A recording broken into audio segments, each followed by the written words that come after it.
Good morning students. बच्चे अपना next topic आ 9th chapter का बिजनेस एंड इन्वायरमेंटल प्रोटैक्शन कि इन्वायरमेंट को प्रोटैक्ट करना तो बिजनेस का की लिंक आ ये टॉपिक के अंडर सब कुछ कवर होंदा है। कहते कि environment is sum total of all physical and biotic factors which affect the life and behaviour of all living things. ਹੁਣ ਜਿਹੜਾ ਇਨਵਾਇਰਮੈਂਟ ਆ ਆਪਣਾ ਆਲਾ ਦੁਆਲਾ ਆ ਇਹਦੇ ਵਿੱਚ ਕੀ ਆ ਜਾਂਦਾ ਫਿਜ਼ੀਕਲ ਚੀਜ਼ਾਂ ਵੀ ਆ ਜਾਂਦੀਆਂ ਬਾਇਓਟਿਕ ਫੈਕਟਰਸ ਜਿੱਦਾਂ ਪਲਾਂਟਸ ਵਗੈਰਾ ਉਹ ਸਭ ਕੁਝ ਆ ਜਾਂਦਾ ਹੈ ਜਿਹੜਾ ਕਿ ਆਪਣੇ ਲਾਈਫ ਦੇ ਬਿਹੇਵੀਅਰ ਨੂੰ ਜਿੰਨੇ ਵੀ ਲਿਵਿੰਗ ਥਿੰਗਸ ਆ ਉਹਨਾਂ ਦੇ ਲਾਈਫ ਦੇ ਬਿਹੇਵੀਅਰ ਨੂੰ ਕੀ ਅਫੈਕਟ ਕਰਦੇ ਆ। ਤੇ ਇਹਦੇ ਵਿੱਚ ਇਨਵਾਇਰਮੈਂਟ ਦੇ ਕੰਪੋਨੈਂਟਸ ਕਿਹੜੇ ਆ ਲੈਂਡ ਹੋ ਗਈ water air human beings and animals.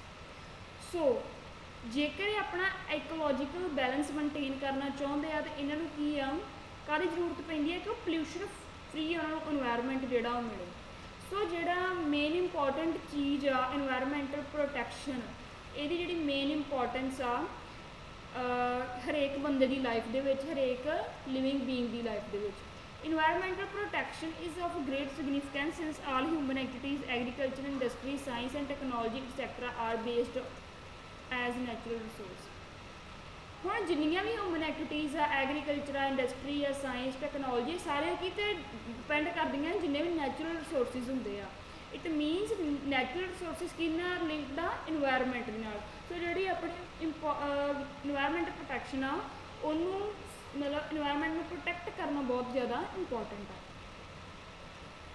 ਕਹਿੰਦੇ ਆ ਕਿ ਜਿਹੜੀ ਪ੍ਰੋਟੈਕਸ਼ਨ ਆਫ ਇਨਵਾਇਰਮੈਂਟ ਆ ਅੱਜ ਕੱਲ੍ਹ ਦੀ ਡੇਟ ਦੇ ਵਿੱਚ ਕੀ ਆ ਬਹੁਤ ਜ਼ਿਆਦਾ ਜਿਹੜਾ ਆ ਇੰਪੋਰਟੈਂਸ ਮੰਨੀ ਗਈ ਆ ਉਹਦੀ ਡਿਊ ਟੂ ਇਨਕਰੀਜ਼ ਇੰਡਸਟਰੀਅਲਾਈਜੇਸ਼ਨ ਕਿਉਂਕਿ ਇੰਡਸਟਰੀ ਬਹੁਤ ਜ਼ਿਆਦਾ ਵੱਧ ਚੁੱਕੀ ਆ ਉਹਦੇ ਨਾਲ ਜਿਹੜਾ ਏਅਰ ਪੋਲਿਊਸ਼ਨ ਵਾਟਰ ਪੋਲਿਊਸ਼ਨ ਆ ਜਿਹੜੀ ਆਪਣੀ ਫਲੋਰਾ ਫੌਨਾ ਐਨੀਮਲਸ ਆ ਪਲਾਂਟਸ ਆ ਉਹ ਕੀ ਆ ਅਫੈਕਟ ਹੁੰਦੇ ਆ।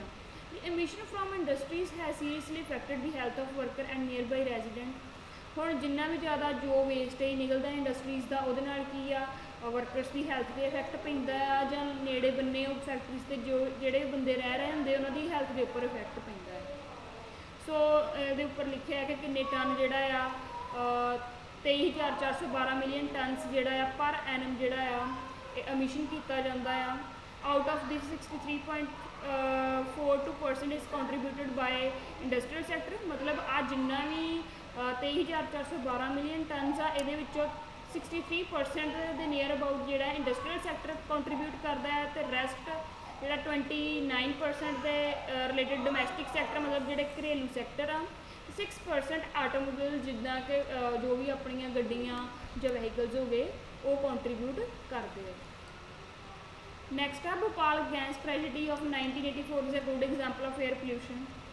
ਇਹਦੇ ਵਿੱਚ ਕੀ ਸੀ ਭੋਪਾਲ ਗੈਸ ਟ੍ਰੈਜਡੀ 1984 ਦੇ ਵਿੱਚ ਹੋਈ ਸੀ। ਭੋਪਾਲ ਵਿਖੇ ਇੱਕ ਪਲਾਂਟ ਸੀ ਗੈਸ ਪਲਾਂਟ ਸੀ ਜਿੱਥੋਂ ਇੱਕ ਜਿਹੜੀ ਪੋਇਜ਼ਨਸ ਗੈਸ ਉਹ ਲੀਕ ਹੋਣ ਦੀ ਵਜ੍ਹਾ ਕਰਕੇ ਉੱਥੇ ਜਿਹੜੀ ਆ ਭਿਆਨਕ ਜਿਹੜਾ ਹਾਦਸਾ ਹੋਇਆ ਜਿਹਦੇ ਵਿੱਚ ਜਿਹੜੇ 2000 ਤੋਂ ਜ਼ਿਆਦਾ ਜਿਹੜੇ ਲੋਕ ਆ ਉਹ ਮਰ ਗਏ।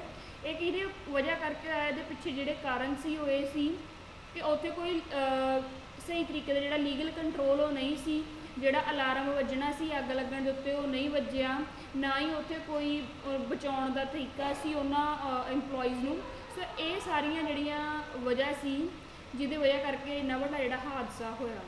ਸੋ ਇਹ ਕੀ ਆ ਕਿ ਜੇ ਆਪਾਂ ਇਨਵਾਇਰਮੈਂਟ ਨੂੰ ਪੋਲਿਊਟ ਕਰਦੇ ਆ ਉਹਦੀ ਵਜ੍ਹਾ ਕਰਕੇ ਕੀ ਆ ਕਿ ਜਿੱਦਾਂ ਹੁਣ ਉੱਥੇ ਉਹ ਅੱਗ ਲੱਗ ਗਈ ਅਤੇ ਇੰਨਾ ਜ਼ਿਆਦਾ ਏਅਰ ਪੋਲਿਊਸ਼ਨ ਜਿਹੜਾ ਉਹ ਫੈਲ ਗਿਆ ਜਿਹਦਾ ਬਹੁਤ ਜ਼ਿਆਦਾ ਜਿਹੜਾ ਇਫੈਕਟ ਆ ਉਹ ਨੇੜੇ ਆਸ ਪਾਸ ਦੇ ਰਹਿੰਦੇ ਲੋਕਾਂ 'ਤੇ ਵੀ ਹੋਇਆ। ਸੋ ਜੇਕਰ ਆਪਾਂ ਇੰਡਸਟਰੀ ਚਲਾਉਣੀ ਆ ਤਾਂ ਆਪਾਂ ਨੂੰ ਕੀ ਆ ਕਿ ਆਪਣੇ ਇਨਵਾਇਰਮੈਂਟ ਨੂੰ ਵੀ ਸੇਫ ਰੱਖਣਾ ਚਾਹੀਦਾ ਹੈ। ਜਿੱਦਾਂ ਉਹਨੇ ਕਿਹਾ supreme court of India has done a commendable job in Delhi state where the diesel engine driven buses and auto rickshaws have been replaced by CNG engine driven transport।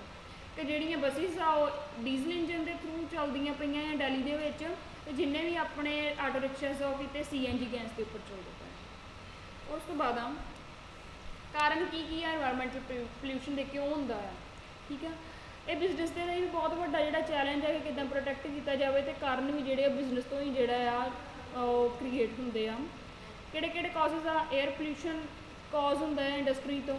ਠੀਕ ਆ main source ਜਿਹੜਾ ਹੈਗਾ industry ਦੇ ਵਿੱਚ ਕੀ ਉਹ air pollution ਹੀ ਆ। ਕਹਿੰਦੇ ਕਿ while treating iron copper aluminium etcetera from their ores a number of harmful gases are emitted in the atmosphere, which result in air pollution. Emission of carbon dioxide by the automobiles also contribute to air pollution. तो जो भी जोड़ा iron copper एलूमीनीयम इन्हें सारे जिन्ने भी अपने minerals आ ਜਾਂ ਨੈਚੁਰਲ ਰਿਸੋਰਸਿਸ ਜਦੋਂ ਇਹਨਾਂ ਦੇ ਨਾਲ ਜਿਹੜਾ ਆ ਕੋਈ ਵੀ ਜਿਹੜਾ ਛੇੜਛਾੜ ਕੀਤੀ ਜਾਂਦੀ ਆ ਜਾਂ ਇਹਨਾਂ ਦੇ ਉੱਪਰ ਕੰਮ ਕੀਤਾ ਜਾਂਦਾ, ਇਹਨਾਂ 'ਚ ਬਹੁਤ ਸਾਰੀਆਂ ਹਾਰਮਫੁਲ ਗੈਸਿਸ ਜਿਹੜੀਆਂ ਉਹ ਬਾਹਰ ਨਿਕਲਦੀਆਂ ਆ, ਜਿਹੜੀਆਂ ਕਿ ਬਹੁਤ ਜ਼ਿਆਦਾ ਖਤਰਨਾਕ ਹੁੰਦੀਆਂ ਆ ਹਿਊਮਨ ਬੀਂਗਸ ਦੇ ਲਈ, ਜਿਹਨਾਂ ਨਾਲ 에ਅਰ ਪੋਲਿਊਸ਼ਨ ਜਿਹੜਾ ਆ ਉਹ ਫੈਲਦਾ ਆ। ਜੇਕਰ ਜਿੰਨੇ ਵੀ ਵਹੀਕਲਸ ਹੋਣਗੇ, ਆਟੋਮੋਬਾਈਲਸ ਹੋਣਗੇ, ਉਹਨਾਂ 'ਚੋਂ ਕਾਰਬਨ ਡਾਈਆਕਸਾਈਡ ਬਾਹਰ ਨਿਕਲਦੀ ਹੈ, ਜਿਹਦੇ ਨਾਲ ਵੀ 에ਅਰ ਪੋਲਿਊਸ਼ਨ ਹੁੰਦਾ ਆ। ਨੈਕਸਟ ਆ ਵਾਟਰ ਪੋਲਿਊਸ਼ਨ। ਇਹ ਕਰ ਕਿੱਦਾਂ ਹੁੰਦਾ ਕਿ ਜਿਹੜੀ ਕੈਮੀਕਲ ਫੈਕਟਰੀਜ਼ ਹੁੰਦੀਆਂ, ਜਿਨ੍ਹਾਂ 'ਚ ਜਿਹੜਾ ਉਹਨਾਂ ਦੀ ਡੰਪਿੰਗ ਜੋ ਉਹਨਾਂ ਦਾ ਵੇਸਟ ਮਟੀਰੀਅਲ ਹੁੰਦਾ, ਜਦੋਂ ਬਾਹਰ ਸਿੱਟ ਦਿੰਦੇ ਆ ਕਿਤੇ ਵੀ ਦਰਿਆ, ਨਹਿਰ ਜਾਂ ਜਿੰਨੇ ਵੀ ਲਾਗੇ ਬੰਨੇ ਪਾਣੀ ਰਿਵਰਸ ਦੇ ਵਿੱਚ, ਉਹਦੇ ਨਾਲ ਜਿਹੜਾ ਸਾਰਾ ਵਾਟਰ ਆ ਉਹ ਪੋਲਿਊਟ ਹੋ ਜਾਂਦਾ ਆ। ਨੈਕਸਟ ਆ ਲੈਂਡ ਪੋਲਿਊਸ਼ਨ। ਲੈਂਡ ਪੋਲਿਊਸ਼ਨ ਕੀ ਆ? ਟੌਕਸਿਕ ਵੇਸਟ, ਜਿਹੜੀਆਂ ਖਤਰਨਾਕ ਜਾਂ ਜ਼ਹਿਰੀਲੀਆਂ ਜੋ ਵੀ ਦਵਾਈਆਂ ਹੁੰਦੀਆਂ ਆ ਜਾਂ ਫਿਰ ਕੋਈ ਵੀ ਉਹਨਾਂ ਦਾ ਵੇਸਟ ਮਟੀਰੀਅਲ ਜਦੋਂ ਉਹਨੂੰ ਸੁੱਟਿਆ ਜਾਂਦਾ ਆ, ਉਹਦੇ ਨਾਲ ਜਿਹੜਾ ਹੈਗਾ ਆ ਲੈਂਡ ਆ ਉਹ ਵੀ ਫਿਊਚਰ ਦੇ ਵਿੱਚ ਜਿਹੜੀ ਆ ਉਹ ਕੰਡਮੀਨੇਟ ਜਿਹੜੀ ਆ ਉਹ ਹੋ ਜਾਂਦੀ ਆ। ਉਸ ਤੋਂ ਬਾਅਦ ਉਹਨਾਂ ਨੇ ਕਿਹਾ ਨੀਡ ਫॉर ਪੋਲਿਊਸ਼ਨ ਕੰਟਰੋਲ। ਜ਼ਰੂਰਤ ਕੀ ਜ਼ਰੂਰਤ ਆ ਹੈ ਨਾ ਪੋਲਿਊਸ਼ਨ ਨੂੰ ਕੰਟਰੋਲ ਕਰਨ ਦੇ ਲਈ, ਕਿਉਂਕਿ ਉਹਦੇ ਕਾਰਨ ਕੀ ਆ ਕਿ ਜੇ ਪੋਲਿਊਸ਼ਨ ਦੇ ਨਾਲ ਕੀ ਆ ਹੈਲਥ ਹਜ਼ਾਰਡਸ ਹੁੰਦੇ ਆ, ਲੋਕਾਂ ਨੂੰ ਕੈਂਸਰ ਹੁੰਦੀ ਆ, ਹਾਰਟ ਦੀਆਂ ਪ੍ਰੋਬਲਮਸ ਹੁੰਦੀਆਂ, ਲੰਗ ਡਿਜ਼ੀਜ਼ ਹੁੰਦੀਆਂ ਨੇ। ਇਹਦੇ ਨਾਲ ਆਪਣੀ ਆਈਜ਼ 'ਤੇ ਇਫੈਕਟ ਪੈਂਦਾ, ਆਪਣੀ ਵਿਜ਼ੀਬਿਲਿਟੀ ਕਮਜ਼ੋਰ ਹੋ ਜਾਂਦੀ ਆ, ਠੀਕ ਆ। ਇਹਦੇ ਨਾਲ ਰੋਡ ਐਕਸੀਡੈਂਟ ਹੁੰਦੇ, ਰੇਲ ਐਕਸੀਡੈਂਟ ਹੁੰਦੇ ਆ। ਉਸ ਤੋਂ ਬਾਅਦ ਆਪਣੇ ਜਿਹੜੇ ਸਬਜ਼ੀਆਂ ਆ ਜਾਂ ਆਪਾਂ ਜੋ ਵੀ ਖਾਂਦੇ ਆ ਉਹਨਾਂ ਦੇ ਉੱਪਰ ਜਿਹੜਾ ਆ ਬੈਡ ਇਫੈਕਟ ਪੈਂਦਾ ਆ। ਆਪਣਾ ਜਿਹੜਾ ਐਸਥੈਟਿਕ ਆਬਜੈਕਟ ਆ ਉਹਦੇ ਉੱਪਰ ਜਿਹੜਾ ਹੈ ਬਹੁਤ ਜ਼ਿਆਦਾ ਜਿਹੜਾ ਆ ਉਹ ਇਫੈਕਟ ਕਰਦੀ ਆ। ਉਸ ਤੋਂ ਬਾਅਦ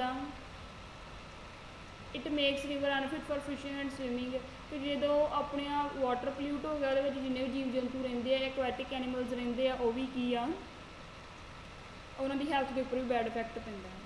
ਉਸ ਤੋਂ ਬਾਅਦ ਅਪਰੋਚ ਟੂ ਪੋਲਿਊਸ਼ਨ ਕੰਟਰੋਲ, ਕਿ ਆਪਾਂ ਨੂੰ ਅਪਰੋਚ ਕਰਨਾ ਚਾਹੀਦਾ ਆ ਕਿ ਪੋਲਿਊਸ਼ਨ ਨੂੰ ਜਿਹੜਾ ਆ ਕੰਟਰੋਲ ਕੀਤਾ ਜਾਵੇ। ਇਹ ਕੀ ਆ ਅਲੱਗ-ਅਲੱਗ ਲੈਵਲਸ ਦੇ ਉੱਪਰ ਜਿਹੜਾ ਆ ਉਹ ਪੋਲਿਊਸ਼ਨ ਨੂੰ ਕੰਟਰੋਲ ਕੀਤਾ ਜਾਣਾ ਚਾਹੀਦਾ ਆ। ਉਹ ਜਿਹੜੀ ਅਪਰੋਚ ਆ ਕਿਹੜੀਆਂ ਅਪਰੋਚਿਸ ਆ ਪੋਲਿਊਸ਼ਨ ਨੂੰ ਚੈੱਕ ਕਰਨੀਆਂ। ਫਸਟ ਆ ਐਨਵਾਇਰਮੈਂਟਲ ਅਵੈਲੂਏਸ਼ਨ।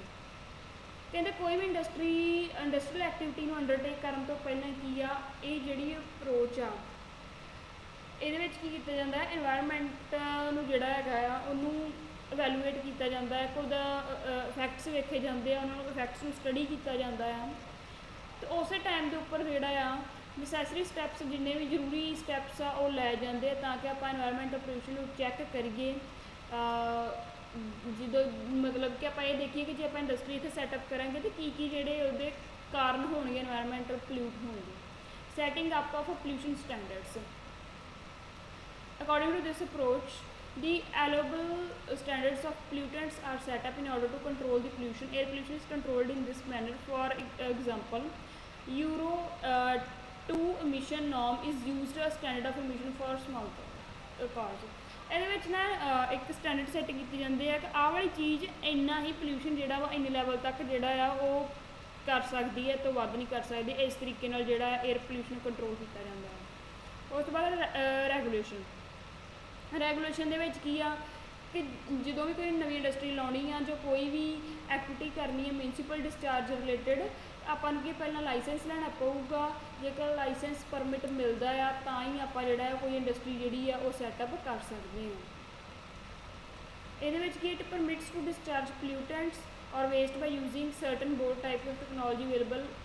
ਇਹਦੇ ਵਿੱਚ ਕੀ ਹੈ ਕਿ ਜੇਕਰ ਆਪਣੀ ਇੰਡਸਟਰੀ ਵੇਸਟ ਮਟੀਰੀਅਲ ਪ੍ਰੋਡਿਊਸ ਕਰਦੀ ਪਈ ਹੈ ਤਾਂ ਉਹਨੂੰ ਕਿੱਦਾਂ ਡਿਸਪੋਜ਼ ਆਫ ਕਰਨਾ ਹੈ ਜਾਂ ਉਹਨੂੰ ਕਿੱਦਾਂ ਡਿਸਚਾਰਜ ਕਰਨਾ ਆ, ਜੋ ਵੀ ਇਹਦੇ ਵਿੱਚ ਜੋ ਵੀ ਮੈਥਡ ਦੱਸੇ ਹੋਣਗੇ ਉਹ ਫੋਲੋ ਕਰਨੇ ਪੈਣਗੇ। ਨੈਕਸਟ ਆ ਬੈਨ।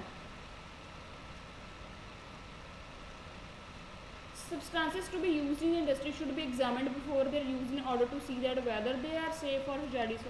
ਮਤਲਬ ਕਿ ਜਿਹੜੀਆਂ ਚੀਜ਼ਾਂ ਆਪਾਂ ਆਪਣੀ ਇੰਡਸਟਰੀ ਦੇ ਵਿੱਚ ਜਿਹੜੀਆਂ ਯੂਜ਼ ਕਰਨ ਜਾ ਰਹੇ ਹਾਂ, ਜਿਹੜੇ ਪ੍ਰੋਡਕਟ ਜਾਂ ਰॉ ਮਟੀਰੀਅਲ, ਉਹ ਸਭ ਤੋਂ ਪਹਿਲਾਂ ਐਗਜ਼ਾਮਿਨ ਕੀਤਾ ਜਾਊਗਾ ਕਿ ਉਹ ਜਿਹੜੇ ਪ੍ਰੋਡਕਟ ਆ ਉਹਨਾਂ ਤੋਂ ਕੋਈ ਹਜ਼ਾਰਡੀਅਸ ਖਤਰਨਾਕ ਜਿਹੜੀ ਆ ਚੀਜ਼ ਜਾਂ ਕੈਮੀਕਲ ਨਹੀਂ ਪ੍ਰੋਡਿਊਸ ਹੁੰਦਾ ਕਿ ਉਹ ਸੇਫ ਆਪਣੀ ਹੈਲਥ ਦੇ ਲਈ ਜਾਂ ਨਹੀਂ।